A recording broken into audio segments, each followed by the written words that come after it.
У природы нет плохой погоды, каждая погода – благодать. Дождь ли снег, любое время года надо благодарно принимать. Это Фатима Сиразиева. Ей 23 года. Она родом из села Бешташ Таласской области. Услышав, как она поет, трудно поверить, что у девушки нет музыкального образования. Она буквально выросла на советских песнях. Особенно сильно на Фатиму повлияло творчество Анны Герман.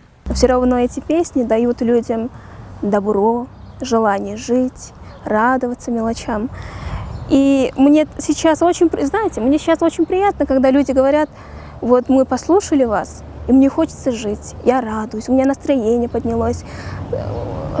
Ничего лучшего и хорошего нет, мне кажется. Вот.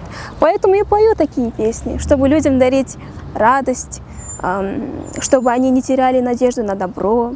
Поет девушка еще со школьной скамьи. Недавно она начала делиться своим исполнением в соцсетях. Интернет-пользователи оценили талант Фатимы, и некоторые публикации набирают тысячи репостов и сотни комментариев.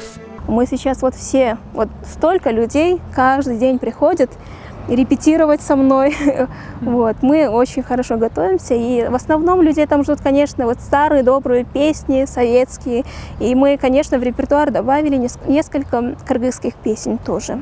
Конечно. Сейчас она готовится к большому концерту, который состоится 1 июня в Кыргызской национальной филармонии. Поделилась, что исполнит песни и на кыргызском языке. Подготовка к грандиозному концерту с симфоническим оркестром идет полным ходом. А значит, зрителей ждет живое исполнение и возможность окунуться в атмосферу советского времени. Прям с самого начала. Начали. И...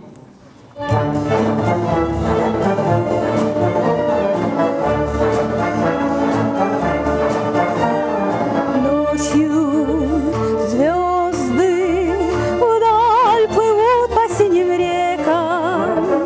Утром звезды гаснут без следа. Только песня остается с человеком. Песня век. Это только начало ее музыкальной деятельности. Фатима дала слово себе, что когда-нибудь даст большой концерт в Кремле. Элиза Балбакова, Алтын Сакиев, Нью ТВ.